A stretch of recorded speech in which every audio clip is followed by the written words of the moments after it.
नमस्कार दोस्तों, मेरा नाम है मनीष भारती और आप देख रहे हैं संस्कृति आईएएस यूट्यूब चैनल।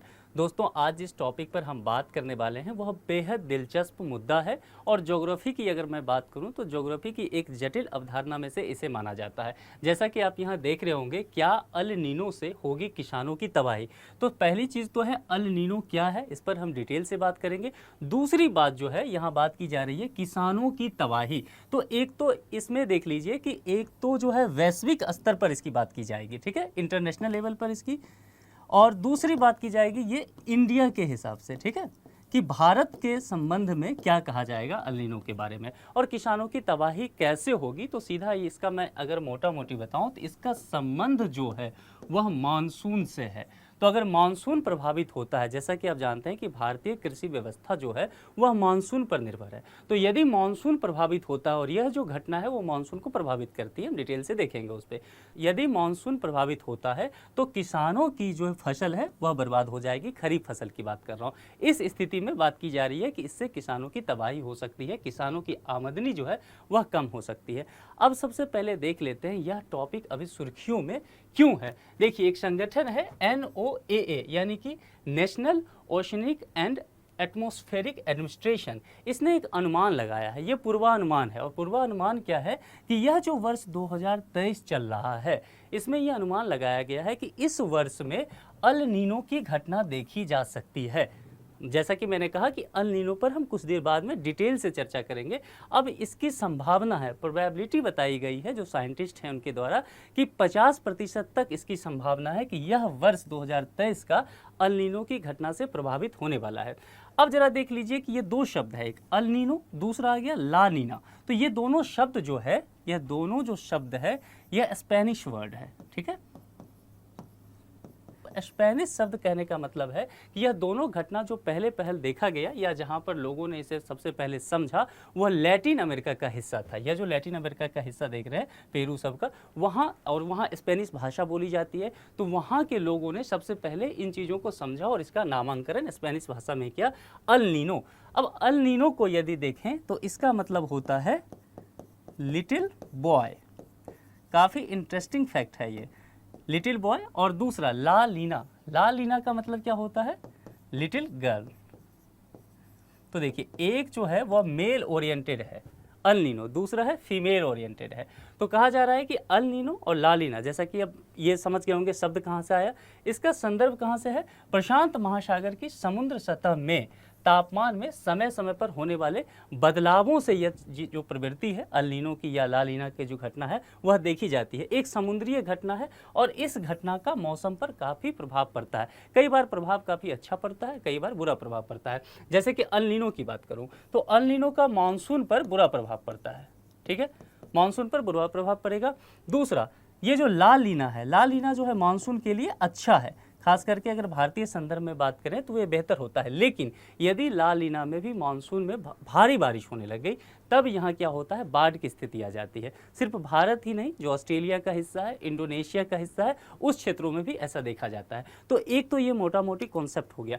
अब हम इससे आगे बढ़ेंगे और इसकी जो है ज्योग्राफी के पॉइंट ऑफ व्यू से देखेंगे, यूपीएससी में हमारे लिए क्या ज़रूरत हो सकता है, प्रीलिम्स में यदि यहाँ से क्वेश्चन आता है तो क्या सब हो सकता है, उसको देखना पड़ेगा। देखिए, जैसा कि दो चीज़ें मैंने बताया कि एक है अल नीनो ईयर, जो कि 2023 में कहा जा रहा है कि ये 2023 जो है संभव है अल नीनो ईयर हो जाए, 50% इसकी संभावना है।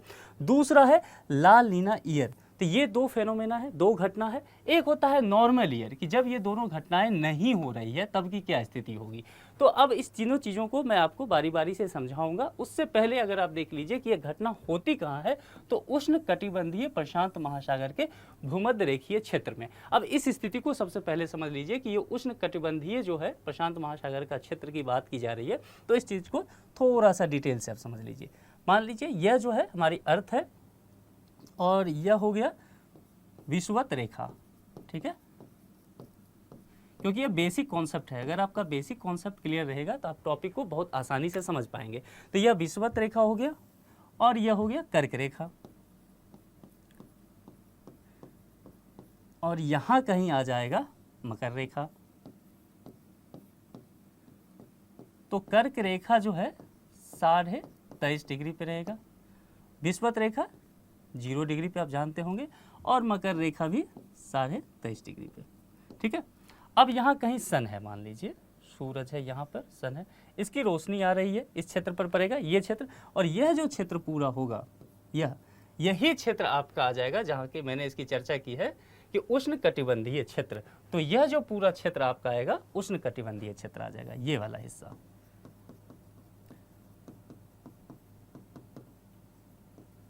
यह पूरा हिस्सा होगा उष्ण कटिबंधीय क्षेत्र। तो ये जो अल नीनो या ला लीना की घटना देखी जाएगी इस क्षेत्र में ही देखा जाएगा। अब यहाँ सूरज की जो किरण है इस क्षेत्र पे आ रही है, यहाँ से ये आ रही है, समय के, अब भारत जो है कुछ यहाँ पे पड़ेगा, भारत का हिस्सा। ठीक है, अब यहाँ अगर आप तारीख के हिसाब से देखेंगे तो इसको 22 दिसंबर के देख लीजिए, यहाँ पर 21 मार्च होगा, सितंबर भी इसकी परिकल्पना में आता है, और फिर ये घटना जो है आगे बढ़ के 23 जून का, डेट के हिसाब से 23 जून।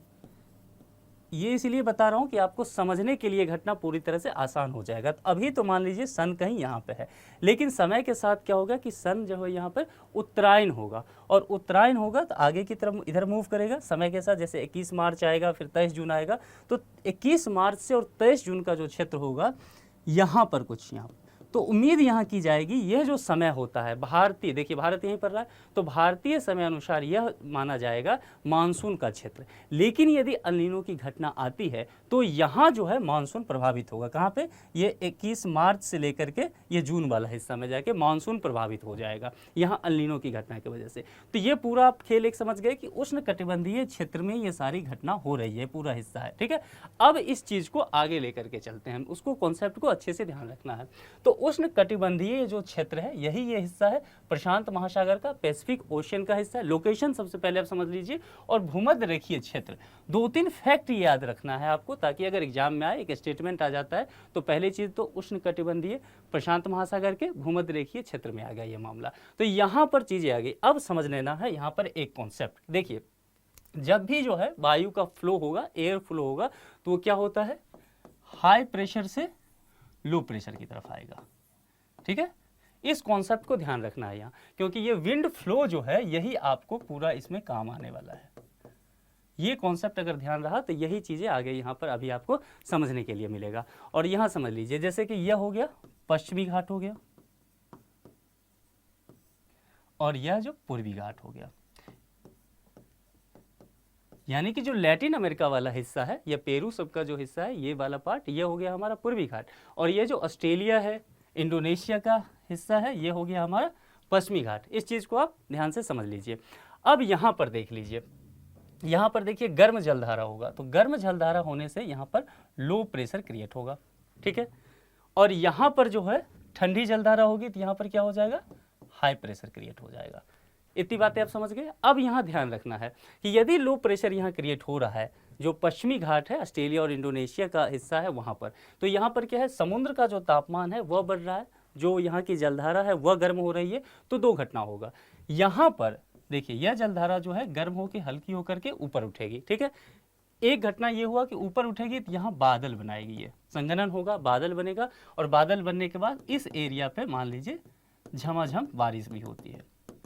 ठीक है, अब यहाँ पर एक और फेनोमेनन है कि यहाँ ये जो है गर्म जलधारा यहाँ से वाष्पीकृत होकर के ऊपर उठ रही है, तो इसे रिप्लेस कौन करेगी, ठंडी जलधारा, जो इस क्षेत्र में है, पूर्वी घाट में, पेरू वाले घाट पे है, तो यहाँ से ठंडी जलधारा चलती है इसे रिप्लेस करने के लिए, क्योंकि ये गर्म जलधारा ऊपर जा रही है। और ठंडी जलधारा जो है यहाँ से सतह से, समुद्र की सतह से चल रही है, और इसे जो है कौन, इसको सहारा कौन देगा, तो यहाँ पर आता है पश्चिमी व्यापारिक पवन। ठीक है, तो पश्चिमी व्यापारिक पवन जो है यहाँ काफी स्ट्रॉन्ग स्थिति में है, तो ये क्या करेगा, इसका फ्लो बहुत तेज है। तो यहाँ पर जो सतह पे, समुद्र का ये सतह है, इस सतह पे ऑलरेडी जो है ठंडी जलधारा गर्म जलधारा की तरफ आ रही है, हाई प्रेशर से लो प्रेशर की तरफ, और ये पश्चिमी व्यापारिक पवन यहाँ फ्लो कर रही है, स्ट्रॉन्ग है, तो ये काफी तेज गति से इसको इस तरफ मूव कराएगी। ठीक है, यहाँ पर, और यह जो है वेपराइजेशन, जैसा मैंने कहा, यहाँ हो रहा है वाष्पीकृत, बादल लगातार बन रहा है, बारिश हो रही है, और इस एरिया में फिर ये सही है। यानी कि अगर नॉर्मल ईयर है तो यह गुड है, मानसून के लिए यह विन विन कंडीशन है। यहाँ आप समझ गए। अब इससे आगे हम बढ़ते हैं। दूसरी बात यहाँ देख लीजिए, अगर यहाँ पर जैसे कि पूर्वी घाट पे अब बारिश यहाँ हो रही है तो इस एरिया में क्या होगा, वेट कंडीशन होगा, और इस एरिया में जो है पूर्वी घाट पे ये यहाँ पे क्या हो जाएगा, ड्राई कंडीशन हो जाएगा। इन चीज़ों को समझ लीजिए। ये तो हो गया नॉर्मल ईयर में, मानसून अच्छा है, सब काम हो रहा है भारत में, इंडोनेशिया में, ऑस्ट्रेलिया में, इस एरिया में जितना है बारिश हो रही है और ये पूरा प्रोसेस सही चल रहा है। लेकिन ये नॉर्मल ईयर का है। जैसा कि मैंने कहा कि 2023 में ये संभावना जताई जा रही है कि ये जो है अल नीनो का ईयर हो सकता है। ये हर 3 से 5 साल में ये पैटर्न चेंज हो जाता है। कितने साल में? 3 से 5 साल में एक पैटर्न आपको चेंज हो सकता है। तो यह तो पैटर्न अगर चेंज हुआ, पैटर्न में बदलाव हो गया, तो उसमें कुछ बदलाव आ जाता है। ये नॉर्मल कंडीशन जो है इसमें कुछ बदलाव आएगा। अब बदलाव कैसा आएगा ये समझ लीजिए। जैसा कि मैंने कहा कि यहाँ पर अब देखिए, जैसे ये पश्चिमी घाट है, पश्चिमी घाट है और ये पूर्वी घाट है।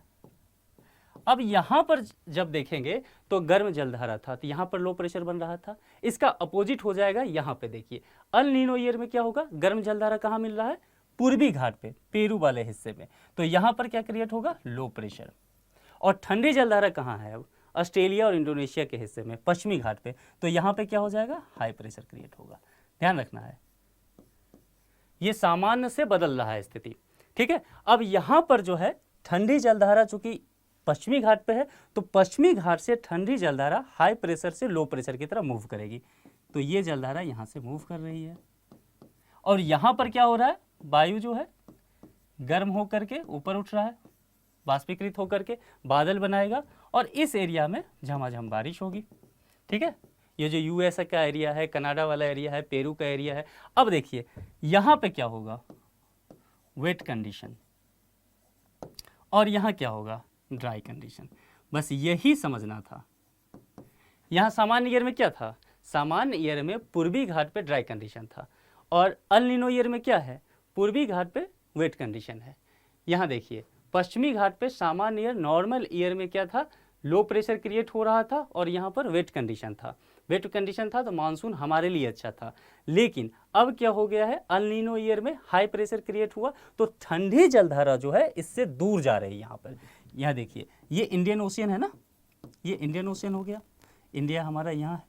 तो अब जब ठंडी जलधारा यहाँ से दूर जाएगी गर्म जलधारा की तरफ, तो बारिश वाला क्षेत्र ये हो जाएगा और यह क्षेत्र जो होगा ड्राई कंडीशन में आ गया। तो यहाँ क्या होगा, इस एरिया में क्या हो जाएगा, सूखा आ जाएगा, यह एरिया सूखा ग्रसित हो जाएगा, या फिर यहाँ पर मानसून बहुत देर से पहुँचेगी और यहाँ बारिश भी बहुत कम होगी। तो 2023 में यही संभावना जताई जा रही है कि ऐसा संभव है। तो अगर ये होता है अल नीनो ईयर, तो ये हमारे लिए बहुत बेहतर नहीं है, यानी कि मानसून के लिए ये अच्छा नहीं है। इसीलिए हमारा जो टॉपिक था कि ये किसानों के लिए बर्बादी का कारण हो सकता है यदि अल नीनो ईयर ये 2023 हो सकता है। तो अब आप इस कंडीशन को समझ गए होंगे कि भारत चूंकि इसमें अल नीनो ईयर में हाई प्रेशर जोन में आ जाएगा, ठंडी जलधारा यहाँ बहेगी, साथ ही यहाँ जो है पवन भी जो है, ये जो व्यापारिक पवन है यह बहुत कमजोर हो जाती है इस एरिया में, ठीक है। यहाँ व्यापारिक पवन कमजोर हो जाएगी। तो इन चीज़ों के वजह से क्या होगा, ये जो क्षेत्र पड़ जाता है हमारा हाई प्रेशर जोन वाला पश्चिमी घाट का जोन, यहाँ पर सूखा होगा, कम बारिश होगी, मानसून देर से पहुँचेगा और किसानों के लिए और ख़ास करके खरीफ फसल जो होगा, खरीफ फसल, ठीक है, तो खरीफ फसल के लिए नुकसानदायक होगा। खरीफ फसल में जैसे कि राइस ले लीजिए आप, शुगर ले लीजिए, इसके लिए काफ़ी नुकसानदायक होगा। तो ये तो हो गया अल नीनो ईयर।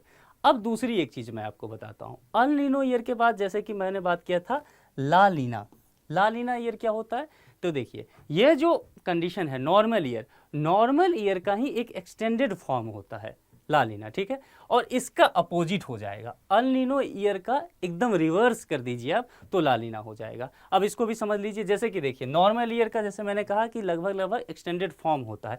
दूसरी बात ये क्या है कि ये जो ला लीना होता है ये हमारे लिए अच्छा है, ये मानसून के लिए अच्छा है, इसको आप गुड मान लीजिए, मानसून के लिए बेहतर ये होता है। लेकिन यदि यहाँ भी बहुत ज़्यादा बारिश होने लग जाए, कहते हैं ना, हमारे बड़े बुजुर्गों ने कहा है कि अति सर्वत्र वर्जित। तो यदि बहुत बारिश हुई तो फिर इस क्षेत्र में भी समस्या आ जाएगा। और समस्या क्या होगा कि ये जो ऑस्ट्रेलिया का हिस्सा है या इंडोनेशिया का हिस्सा है, ये जो इधर भारत पड़ेगा मान लीजिए यहाँ पे, अब यहाँ पे बहुत ज़्यादा मानसून का पानी आ गया, ये बारिश तेज होने लग गई, तो ये पूरा क्षेत्र जो है बाढ़ ग्रसित हो जाएगा। सूखा तो अब नहीं है, सूखा इस कंडीशन में है, लेकिन यहाँ पे अब बाढ़ आ जाएगा। और ऑस्ट्रेलिया में ऐसा देखा भी जा रहा है, ला नीना जो है लगातार 2-3 साल से आ रही है, तो इस वजह से क्या हो गया कि ऑस्ट्रेलिया का क्षेत्र बाढ़ ग्रसित हो गया है। भारत में अभी आप ये कंडीशन देख रहे होंगे, सितंबर के महीने में जाके बारिश हो जा रही है, तो यही कंडीशन है, यानी कि इसका रिवर्स हो जाएगा और इसका नॉर्मल ईयर का एक्सटेंडेड फॉर्म हो जाएगा ला नीना। तो ये पूरा एक तरह से कॉन्सेप्ट है, इस चीज़ को आप अच्छे से समझ लीजिए, क्योंकि संभव है यूपीएससी की नज़र इस बार इस टॉपिक पे पड़े। मैं एक बार फिर से आपको रिविजन करा देता हूँ, क्योंकि थोड़ा सा कॉन्सेप्चुअल है, तो एक बार आपको फिर से बता देता हूँ कि क्या क्या चीज़ें याद रखना है आपको, अगर मान लीजिए यह टॉपिक आ जाता है। अब मान लीजिए जैसे कि अल नीनो की बातें करेंगे हम, अल नीनो ईयर में, तो यहाँ पर आपको ध्यान रखना है कि पूर्वी प्रशांत महासागर की, जैसा मैंने बात किया, गर्म जलधारा यहाँ पे होगी, समुद्र का जो ये सतह का टेम्परेचर है वो बढ़ेगा। यहाँ पर जिस तरह से पूर्वी घाट है वहाँ पे लो प्रेशर क्रिएट होगा, पश्चिमी घाट पे हाई प्रेशर क्रिएट होगा, तो पश्चिमी घाट की जो यहाँ पे ठंडी जलधारा है वो गर्म जलधारा की तरफ जाएगी, और यहाँ पे जो पश्चिमी घाट है वहाँ पे ड्राई कंडीशन हो जाएगा, और पूर्वी घाट पे जो है वो वेट कंडीशन हो जाएगा। इसका रिवर्स हो जाएगा यहाँ पे। अब चूंकि पश्चिमी घाट के पास ही इंडियन ओशियन है, इंडियन ओशियन की भी जो है जलधारा उधर गई, तो यहाँ पे मानसून नहीं आएगा, भारत में देर से आएगा, तो ये भारत के लिए भी नुकसानदायक। इसका रिवर्स सीधा यहाँ कर दीजिए। यहाँ पर रिवर्स में आपको क्या करना है, ला नीना में क्या याद रखना है कि ट्रेड विंड जो है ये पूरा यहाँ पर स्ट्रांग हो जाएगा, और ये जो क्षेत्र आ जाएगा ला नीना वाला क्षेत्र, ये इसके विपरीत हो जाएगा, अल नीनो के विपरीत जलधारा होगा, और यहाँ पे ठंडी जलधारा हो जाएगी, और भारतीय मानसून के लिए ये अच्छा है। लेकिन ध्यान रखना, अति सर्वत्र वर्जित, ज़्यादा हो गया तो बाढ़ की स्थिति भी आ जाएगी। तो पूरा मुद्दा ये है, ठीक है, और यही सब बातें यहाँ लिखी हुई है, आपको यदि स्क्रीनशॉट लेना है तो ले सकते हैं। अब हम आगे बढ़ते हैं, और आगे बढ़ने के बाद हम देखते हैं कि अल नीनो का प्रभाव क्या आता है। देखिए, हमने पहले चर्चा कर लिया नॉर्मल ईयर का भी, अल नीनो का भी, ला नीना का भी। अब हम बारी बारी से इन दोनों का प्रभाव देखते हैं, और ये भी देखेंगे कि किन किन क्षेत्रों पे प्रभाव क्या पड़ता है, मतलब पूर्वी घाट पे क्या प्रभाव पड़ेगा, पश्चिमी घाट पे क्या प्रभाव पड़ेगा, दोनों ही कंडीशन में इस चीज़ को हम देख लेते हैं। और साथ ही चूंकि हम भारत के पर्सपेक्टिव से बात कर रहे हैं, तो इसका इंडिया पे क्या इफेक्ट पड़ेगा यह भी हम देखेंगे। तो बारी बारी से देख लीजिए, क्योंकि यह ज़्यादा महत्वपूर्ण हो जाता है हमारे लिए।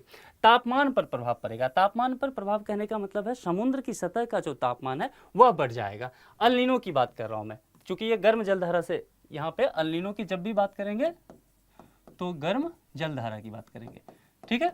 तो यहाँ पे तापमान बढ़ जाएगा, और सामान्य तापमान से लगभग 4-5 डिग्री सेल्सियस तक समुद्र का तापमान यहाँ बढ़ जाएगा। अब मान लीजिए सामान्य तापमान से 4-5 डिग्री सेल्सियस तक तापमान अचानक से बढ़ता है, तो जलीय जीव हैं, वो जलीय जीव इस बढ़े हुए तापमान में रहने के लिए अभ्यस्त तो नहीं है, फिर क्या होगा, वो अपने समय से पहले उनकी मृत्यु होने लग जाएगी। तो पारिस्थिति के लिए भी एक समस्या यह बन जाएगा। वर्षा पर क्या प्रभाव पड़ेगा, देखिए, कम वर्षा वाले स्थानों पर अधिक वर्षा होगी, जैसा कि आपने इसमें देखा भी कि इन क्षेत्रों में कम वर्षा होती है, लेकिन इस कंडीशन में अल नीनो ईयर में पूर्वी घाट पे अधिक वर्षा होगी। तो पूर्वी घाट पे अधिक वर्षा होने का कारण क्या होगा कि उस क्षेत्र में बारिश ज़्यादा होगी, बाढ़ आने की समस्या हो सकती है। और उसके अलावा जैसे दक्षिण अमेरिका का है, तो यहाँ पर बारिश ज़्यादा होगी, और भारत में यहाँ पे कम वर्षा होगी। हमारे लिए, हमारे भारत के लिए ये मानसून के लिए अच्छा नहीं है, ठीक है, इसको हमेशा ध्यान रखना है। दूसरा, अल नीनो उत्तरी अमेरिका और कनाडा में शुष्क सर्दी का कारण बनेगा। यहाँ देख लीजिए फिर से इसको, ये जो है अल नीनो जो है ये उत्तरी अमेरिका वाला हिस्सा है, ये अमेरिका हो गया, ठीक है, और ये कनाडा वाला हिस्सा। तो यहाँ पे बारिश होगा तो यहाँ मौसम क्या होगा, सर्दी वाला हो जाएगा, ठीक है। अमेरिका की खाड़ी तट और दक्षिण पूर्वी अमेरिका में भारी बारिश के कारण बाढ़ के खतरे को भी बढ़ा देगा ये, क्योंकि अचानक से उस क्षेत्र में बारिश होना शुरू हो जाएगा। और पूर्वी अफ्रीका के कुछ हिस्सों जैसे कि केन्या, युगांडा में भी आमतौर पे सामान्य से अधिक वर्षा होगी, जैसा कि आप इस तस्वीर में देख भी रहे होंगे कि यहाँ, जैसा कि मैंने बताया कि यहाँ पे अचानक से बारिश होगी तो वेट कंडीशन क्रिएट होगा। वेट कंडीशन क्रिएट होगा तो इस एरिया में जो है लैटिन अमेरिका के कई देशों में बाढ़ तक की स्थिति आ जाएगी वहाँ पर, तो यही चीज़ बताया गया है। उसके बाद इंडोनेशिया और ऑस्ट्रेलिया में सूखे के खतरे में वृद्धि हो जाएगी। सिर्फ इंडोनेशिया और ऑस्ट्रेलिया ही नहीं, क्योंकि यहाँ से जो है हाई प्रेशर क्रिएट हो रहा है, ड्राई कंडीशन हो गया है, तो भारत के संदर्भ में भी देखा जाएगा कि वहाँ भी सूखे की कंडीशन हो सकती है। तो ये तो अल नीनो के प्रभाव हो गए। ला लीना का प्रभाव देखते हैं। जैसा कि ला लीना का प्रभाव मैंने कहा हमारे मानसून के लिए एक तो ये अच्छा है, लेकिन अति नहीं होना चाहिए, नहीं तो बाढ़ की समस्या आ जाएगी। तापमान में कमी आती है इसमें, यानी कि सतह जो समुद्र का सतह का तापमान है वो बहुत कम हो जाता है, और दुनिया भर का तापमान औसत से काफ़ी कम होगा, तो जाहिर सी बात है सर्दी का मौसम आएगा, ठंड अत्यधिक बढ़ जाएगी। भारत में भी देखा जाता है कि जब ला लीनो का प्रभाव बढ़ता है तो ठंडी अत्यधिक हो जाती है। चक्रवात की दिशा में भी ये परिवर्तन कर देगा। ला लीना अपनी गति के साथ उष्णकटिबंधीय चक्रवातों की दिशा को बदल सकती है। जैसा कि मैंने कहा था कि अल नीनो हो या ला लीनो हो, यह क्या होगा, उष्णकटिबंधीय क्षेत्र में होता है। तो उष्णकटिबंधीय क्षेत्र में जो भी चक्रवात हैं उसकी दिशा को भी ये डाइवर्ट करता है। उत्तरी ऑस्ट्रेलिया और दक्षिण पूर्व एशिया में अत्यधिक आर्द्रता वाली स्थिति भी यह उत्पन्न कर देगा। उसके बाद वर्षा पर क्या प्रभाव हो सकता है, इससे इंडोनेशिया तथा आसपास के क्षेत्रों में अत्यधिक वर्षा हो सकती है। जरा इसको समझ लीजिए, यहाँ पर फिर से आप देख लीजिए, यहाँ देखिए, यह जो इंडोनेशिया का हिस्सा है, ऑस्ट्रेलिया का हिस्सा है, यहाँ यदि मानसून ज़्यादा हो गया, पानी ज़्यादा आ गया तो बारिश तेज होगी तो बाढ़ की स्थिति हो जाएगी। ऑस्ट्रेलिया में भी, इंडोनेशिया में, ऑस्ट्रेलिया में तो लगातार कई बार बाढ़ आ भी रहा है, इस वजह से यहाँ पर बाढ़ की स्थिति देखी जा रही है। और इक्वाडोर और पेरू सूखाग्रस्त हो सकता है, क्योंकि यहाँ पर जो वेट कंडीशन बना है, इस चीज़ को समझिए कि यहाँ जो वेट कंडीशन बन गया है, इस एरिया में यहाँ पर वेट कंडीशन बनेगा, ठीक है, और यहाँ पर क्या बनेगा, ड्राई कंडीशन बनेगा, ये एरिया। तो ये पेरू इक्वाडोर का जो है पूर्वी घाट, इस पूर्वी घाट पे ड्राई कंडीशन बनेगा, और इस ड्राई कंडीशन की वजह से क्या होगा, यह एरिया अब सूखाग्रसित हो जाएगा। तो यही कहा जा रहा है यहाँ पे ला लीना के प्रभाव में। दक्षिणी अमेरिका में शुष्क स्थिति और कनाडा में भारी वर्षा हो सकती है, वही बात आप उस डायग्राम से समझ गए होंगे। अब जरा हम भारत पे बात करेंगे कि ये भारत पर इसका क्या प्रभाव पड़ेगा, और जब भारत पर बात करेंगे तो दोनों ही देखे होंगे हम, यानी कि अल नीनो भी देखेंगे और ला लीना की बात देखेंगे कि दोनों भारत पर कैसे कैसे प्रभाव डालता है। जैसा कि अल नीनो की बात मैंने कहा था कि यहाँ पर वर्षा जो अल नीनो में है, वर्षा जो है वह कम होगी, वर्षा कमजोर हो जाएगी, यहाँ गर्मी काफ़ी बढ़ जाएगा। तो उम्मीद की जा रही है कि इस बार यानी कि 2023 ईस्वी में भारत में गर्मी काफ़ी पड़ सकती है, टेम्परेचर बहुत ज़्यादा जा सकता है। यदि आपको पिछला साल याद हो 2022, तो उस समय भी टेम्परेचर बहुत काफ़ी अच्छा खासा चला गया था, मेरे ख्याल से 45-46 डिग्री पर, कहीं कहीं 50 डिग्री के आसपास हम पहुंच गए थे। तो यदि आप समझ लीजिए वो अल नीनो का ईयर था भी नहीं, यदि अब अल नीनो का ईयर आता है उसके बाद जरा सोच सकते हैं कि यहाँ पर बारिश कितनी कम होगी, मानसून देर से पहुँचेगी, तो फिर समझ लीजिए गर्मी कितना और ज़्यादा टेम्परेचर बढ़ेगा। तो ये हो सकता है। ला लीना में क्या होगा, दूसरा आप तो ये समझ ही गए होंगे, कई बार मैं कह चुका हूँ मानसून के लिए अच्छा नहीं है, मैं बार बार ये बात कह रहा हूँ क्योंकि यह आपके लिए बहुत ज़रूरी है। यही पूरा खेल है, हमारा डिबेट का कारण वही है, इसलिए इसको बहुत ध्यान से समझ लेना है। ला लीना की बात कर रहा हूँ, मानसून के दौरान पूरे दक्षिण एशिया में, विशेष रूप से भारत के उत्तर पश्चिम और बांग्लादेश में वर्षा की मात्रा में वृद्धि कर देता है, और वर्षा की मात्रा में अधिक वृद्धि हुई तो फिर ये बाढ़ भी ला देता है। अगर मान लीजिए वर्षा की मात्रा जो है उसका लेवल ठीक रहा, तब क्या होगा कि यह हमारे लिए मानसून के लिए अच्छा होगा, हमारे फसल के लिए, खरीफ फसल के लिए खास करके अच्छा होता है। जब हम चावल की खेती करते हैं, गन्ने की खेती करते हैं, फिर ये बहुत अच्छा है, लेकिन बहुत ज़्यादा हुआ तो फिर बाढ़ लाएगा। ला लीना के दौरान, सर्दियों के दौरान उत्तरी भारत के टेम्परेचर में अत्यधिक कमी आ जाती है, जो कि हम देख भी रहे हैं, इस साल भी हमने देखा है। ये महत्वपूर्ण बिंदु में कुछ और बात देख लीजिए, कुछ और बात में आपको हम एक इंटरेस्टिंग फैक्ट बताता हूँ।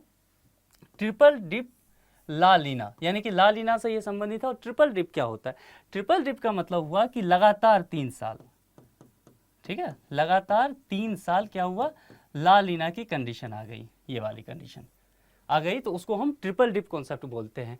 यही कारण है कि भारत में सितंबर में अधिशेष बारिश भी हुई है, बारिश अभी सितंबर में हुई है। तो कई बार ये देखा जा रहा है, पिछले 3 साल से हम इसे देख रहे हैं। 1950 के बाद यह केवल तीसरी बार है जब ट्रिपल डी ला लीना को देखा गया है, 1950 के बाद ही। तो ये एक महत्वपूर्ण घटनाक्रम है, इसे देख लीजिए।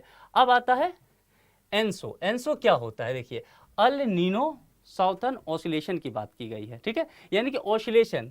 तो ऑसिलेशन को आप हिंदी में क्या कहते हैं, दोलन, ठीक है। अब जैसे दोलन, आपको मैं एक कॉन्सेप्ट बताऊं, आपने फिजिक्स में पढ़ा होगा, ये दोलन है, ठीक है। अब ये क्या करेगा, इसमें मूवमेंट आएगा, मान लीजिए यहाँ पे ये है, ठीक है, ये मूव कर रहा है, ये फिजिक्स में आपने पढ़ा था, ये मूव करता है। अब ये पूरा कंडीशन जो होगा, ये पूरी फेनोमेना जो होगी ऑसिलेशन, वो कहाँ होगा, पानी में। बस इस बात को ध्यान रखना है, ये ऑसिलेशन होगा पानी में। तो अल नीनो की ये घटना है, ध्यान रखना है, और ये ऑसिलेशन कहाँ होगा, साउथर्न ऑसिलेशन कहाँ होगा, पानी में। अब ये एक चक्र बनाता है, एक साइकिल कंप्लीट करता है ऐसा करके, और वो कौन दोनों घटना से, तो अल नीनो और ला लीना, ये जो दोनों घटना है, इस घटना को दोनों को मिला करके एक चक्रीय प्रक्रिया बनता है। अब देखिए ये जो सर्कुलेशन होता है उसको बोलते हैं वॉल्कर सर्कुलेशन। वॉल्कर जो थे, चूंकि उनके नाम पे ही डाल दिया गया, ये जो जिन्होंने इसका निजात किया सर्कुलेशन के बारे में बताया, उनके नाम पे ही वॉल्कर सर्कुलेशन कह दिया गया है। अब इसमें क्या होगा कि एक बार मान लीजिए अल नीनो आएगा, दूसरा बार सामान्य ईयर आएगा, मतलब नॉर्मल ईयर या लालिना आएगा, तो मतलब एक बार अल नीनो, दूसरा बार लालिना, फिर मान लीजिए अल नीनो लालिना, तो ये क्या होगा, चक्र चलता रहेगा, ठीक है, एक साइकिल हो जाएगा, ऐसे एक चक्र चलता रहेगा ये।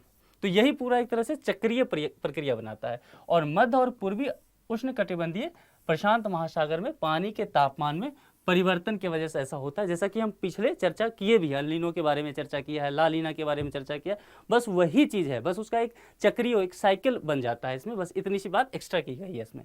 उष्णकटिबंधीय क्षेत्रों की बात की गई है, सीधे वर्षा वितरण को प्रभावित करता है। वही बात, वर्षा वितरण को कैसे प्रभावित करता है, तो जब ला लीना आ जाएगा तो वर्षा होगी मानसून के लिए, ये अच्छा है, और अल नीनो आ जाएगा तो वर्षा क्या है, कम होगी, मानसून के लिए बुरा है। तो यही चीज़ है, वर्षा के वितरण को प्रभावित करता है। संयुक्त राज्य अमेरिका और दुनिया के अन्य हिस्सों में मौसम पर एक मजबूत प्रभाव डालता है, यही वर्षा के वितरण को लेकर के बात की गई है। तो यह टॉपिक आप समझ गए। अब एक और टॉपिक समझ लीजिए, ये है आईओडी। आईओडी जो होता है इसे भारतीय नीनो भी कहते हैं, यानी कि इंडियन ओशियन डाइपोल। तो ये डाइपोल की बात की जा रही है, यानी कि दो पोल, डाइपोल का मतलब दो पोल की बात की जा रही है, द्वित ध्रुव की बात की जाती है। अब यह जो घटना है, चूंकि ये देखिए इंडियन ओशियन की बात की जा रही है, ठीक है, अभी तक जो हम पढ़ रहे थे अल नीनो ला लीना, वो कहाँ पे पढ़ रहे थे, पैसिफिक ओशियन में, प्रशांत महासागर के उष्णकटिबंधीय क्षेत्र की बात कर रहे थे। अब हम आगे हैं इंडियन ओशियन डाइपोल की, भारतीय नीनो की बात करेंगे। तो इंडियन ओशियन का जो देखिए डाइपोल जो है, यहाँ पे आप इसको समझ लीजिए, यह ऑस्ट्रेलिया है, ठीक है, यह ऑस्ट्रेलिया का हिस्सा हो गया। यहाँ कुछ ऐसे समझिए, यह हो गया पश्चिमी घाट। इस कॉन्सेप्ट को यदि आप समझ जाएंगे तो यह पूरी प्रक्रिया आपको समझ में आ जाएगी। और यह हो गया पूर्वी घाट, ठीक है, ये आगे बढ़ के फिर ये पेरू की तरफ जाएगा, पैसिफिक ओशियन की तरफ चला जाएगा। यहाँ पे क्या होगा, लो प्रेशर होगा, यहाँ पे क्या होगा, हाई प्रेशर क्रिएट हो जाएगा। ऐसे ही इधर क्या होगा, लो प्रेशर होगा, हाई प्रेशर इधर क्रिएट हो रहा है, ठीक है। और यहाँ एक चक्रीय प्रवाह चल रहा है, ठीक है, जैसे यहाँ देख लीजिए पश्चिमी हिंद महासागर और पूर्वी हिंद महासागर, पश्चिमी हिंद महासागर और पूर्वी हिंद महासागर की बात की जा रही है, यहाँ पे इंडियन ओशियन की बात की जा रही है, में बारी बारी में गर्म और ठंडा होना ही हिंद महासागर का द्विध्रुव कहलाता है। यानी कि जो पश्चिमी हिंद महासागर है, पूर्वी हिंद महासागर है, उसके जो समुद्र का पानी है उसका बार बार ठंडा या गर्म होना ही, ये प्रोसेस जो है लगातार जो है मूव करता रहेगा, चक्रीय प्रवाह में यह भी चलेगा, ठीक है। तो इसलिए इसको आईओडी बोलते हैं, इंडियन ओशियन डाइपोल इसे कहा जाता है। भारतीय मानसून को सकारात्मक एवं नकारात्मक दोनों प्रकार से प्रभावित करेगा। दोनों प्रकार से कहने का मतलब है कि कभी सूखा ला सकता है यह भी, और कभी यहाँ पर बाढ़ की स्थिति भी हो सकती है, यानी कि मानसून अच्छा हो सकता है। भारतीय मानसून के साथ ऑस्ट्रेलिया के ग्रीष्मकालीन मानसून को भी प्रभावित करता है, क्योंकि दूसरे छोर पे देखिए यहाँ ऑस्ट्रेलिया इसके पर जाता है, ठीक है। तो ऑस्ट्रेलिया के भी ग्रीष्मकालीन मानसून होता है, उसको भी ये प्रभावित करेगा। तो इस टॉपिक में जैसा कि हमने देखा कि हमने अल नीनो की बात की, ला लीनो की बात की, उसका पूरा प्रोसेस हम समझते हैं। मैं उम्मीद करता हूँ कि यह वीडियो आपके पठन पाठन को समृद्ध करने में सहायक सिद्ध होगा। दूसरे वीडियो के साथ जल्द ही मिलते हैं। अपना ख्याल रखिए। Thank you.